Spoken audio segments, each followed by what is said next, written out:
you just had your seminar on the Holy Spirit, I would like to share this beautiful prayer. This is one of the most beautiful prayers on the Holy Spirit. And it's written by San Agustin of Hippo. No? Malapit na po ang piyesta niya, no? August. So, what is important here is we see his devotion to the Holy Spirit. Imagine, he is not just an ordinary saint. He is a doctor of the church. So, his prayer goes like this. Breathe in me, O Holy Spirit, that my thoughts may all be holy. Act in me, O Holy Spirit, that my work, too, may all be holy. Draw my heart, O Holy Spirit, that I love but what is holy. Strengthen me, O Holy Spirit, to defend all that is holy. Guard me, O Holy Spirit, that I may be holy. So notice the word holy. Ulit-ulit yung salitang holy. That all may be holy, that I may be holy. What is holy, to defend all that is holy, and so on. The point here, my dear friends, is this. Do we want to be holy? Do we want to be blessed by the Lord? Do we want to be gifted by the Lord? Do we want to be graced by the Lord? Then, offer ourselves to the Holy Spirit. In other words, have this special devotion to the Holy Spirit.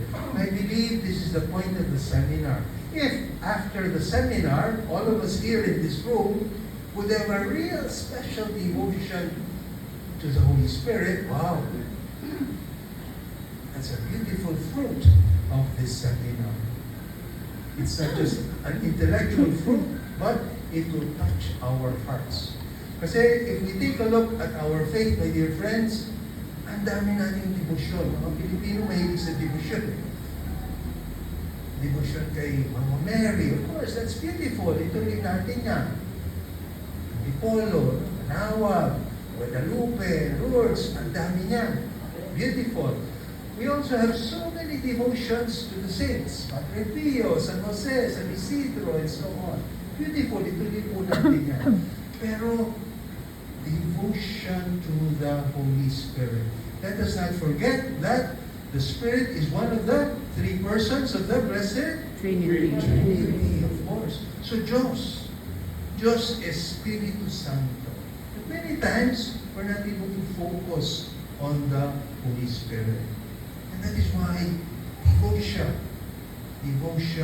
to the Holy Spirit. And part of having this devotion is the longing. To long for the Spirit. To ask for the Spirit. And the beautiful point here, my dear friends, is this. We do not possess the Holy Spirit. Baliktad. It's the Holy Spirit that possesses us. Another question is, do we want to be possessed by the Spirit? By the good Spirit? Yes, of course. But the problem is, the Spirit cannot possess us if our hearts are not disposed, if our interiority is not disposed. That's why we need to dispose our hearts, to dispose our interiority. And that is why we need to realize, for example, looking in, checking on the state, the condition of our hearts, the condition of our souls, kaluluwa natin. Is our soul disposed enough to receive the Holy Spirit? Kasi hindi basta-basta matatanggap natin ang Espiritu Santo. And that is why, my dear friends, many spiritual writers talk about the illnesses of the soul. Alam natin, hindi lang katawan ang nakakasakit. Ang kaluluwa natin nakakasakit. Kung may diabetes tayo, kung may hypertension, iba-ibang sakit din ang kaluluwa. And that is why, if we want the Spirit to possess us, we need to address the illnesses of the soul. Kasi hindi lang hindi lang katawan na nakakasakit, pati ang puso, kaluluwa, espiritu natin ay nakakasakit. What are these four? No? Maybe we can just focus on the four illnesses of the soul. First is spiritual blindness. Hindi lang mata natin ang nabubulag, pati ang kaluluwa natin ay nabubulag. One example of spiritual blindness, very obvious example, was St. Paul of Tarsus. No? That's why yung pagbabalik loob niya during his conversion experience in Acts 9, if you're familiar with the story of conversion, Paul, Paul, or Saul, Saul, why do you persecute me? So nabulag muna siya, di ba? Tapos noon, he went to Ananias, or Ananias went to him. Tapos, Ananias healed him, and what happened? Scales from his eyes fell. And that's when he started to see again. We cannot assume, my dear friends, that everything is clear. Everything is all right. That's why number one is spiritual blindness. The second is the hardening of the heart. Ang tigas ng puso natin. And usually, side by side with the hardening of the heart is pride. Yung yabang. And we see that again in the Bible. Old Testament, New Testament. Examples of those who were guilty of the hardening of the heart. Pharaoh. Ang dami ng milagro ni Moses, ang tigas pa rin ng puso niya. At hindi lang matigas ang ulo, matigas ang puso. Pilate, Herod, saksakan ng mga yabang. They thought they could go against the Lord. Why? Precisely because of their hardening of our heart. Spiritual blindness, hardening of the heart. Third is spiritual amnesia. Pope Francis would call it spiritual Alzheimer's. Again, hindi lang utak natin na nakakalimot, ang kalooban ng puso natin na nakakalimot. And that is why there is this short article, it's a very short article, 50 things that the Holy Spirit does. So the author wrote 50 verbs. They're all grounded, they're all founded on the Bible and sacred scriptures, both Old Testament and New Testament. So ang daming verbs. The Holy Spirit blanks. The Holy Spirit teaches. The Holy Spirit heals. The Holy Spirit cleanses. The Holy Spirit, ang daming verbs. Pero of the 50 terms, the Holy Spirit transforms our hearts into Christ-like heart. Ang pinakagusto mo of all the 50 verbs is the Holy Spirit reminds. The Holy Spirit helps us to remember. Diba, alam natin yung kanta? Hindi kita malilimutan. Hindi kita pababayaan. Sino nagsasalita dyan? Ang Panginoon. I shall never forget you. Why? Because for the Jews, one beautiful quality of God is He does not forget. He always remembers. Precisely the opposite is, it's Israel who always forgets. Lagi nakakalimot. And again, in the Bible, we see so many biblical characters forgetting. Adam and Eve forgot. That's why kinain nila yung untas. Who else forgot? The prodigal son forgot. Nakalimutan niya na anak siya. Israel herself forgot.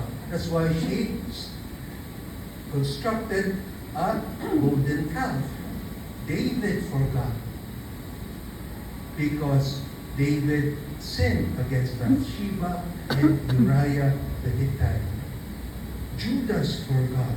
Even Peter at one point forgot. That's why he denied our Lord 3 times. That's why napaka-importante na to realize spiritual amnesia. And the fourth is yung tinatawag na intemperance. Ano yung sabihin intemperance? Too much. Sobra. We live, my dear friends, in a culture of exaggeration. Too much. Sobra. Yan, sobrang traffic. Sobrang baha. Sa labas lang. E tayo sa atin, sobrang init ng ulo. Sobrang galit. Sobrang tampo. Lalo yan, tampo na yan. Oh. Ano sa English ang tampo? Wala, kasi tayo lang nagtatampo. At maganda dyan, yung tampo has an object. It always has an object. Pero hindi tayo nagtatampo sa mga kagalit natin, sa mga kaaway natin. Hindi natin pwede sabihin, nagtatampo ko sa mga terorista na yan. Hindi. Nagtatampo ko sa asawa ko. Nagtatampo ko sa kapatid ko. Sa nanay ko. Sa anak ko. Sa Diyos ko. And that is why these are the precisely illnesses of the soul. That's why many times hindi makalapit-lapit ang Espiritu Santo sa atin. Bakit? Kasi our hearts are not properly disposed. That's why we need to dispose our hearts. So these are the four illnesses, and let's move to the opposite side. What would be the best antidotes against these four illnesses? To briefly go through them, first is purity of intention. Purify our intention. Kasi madalas, what do we have? We have what you call personal agenda. Pinabaluktot natin kung minsan, no? To fit our agenda. We become even manipulative. And many times we don't even realize it. So purify. That's why one of the Beatitudes, ang ganda, how blessed are the pure in heart, for they shall see God. Second is humility. Papakumbaba. Because precisely, kalaban yan ay pride. Yung yabang.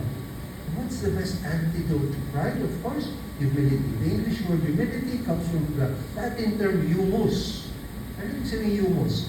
Lupa. If you want to touch the ground, you have to go down. Kaya, nagpapakumbaba. Kung nagmamakataas tayo, we will not be able to touch the ground. And finally, third is gratitude. Gratitude helps us to remember.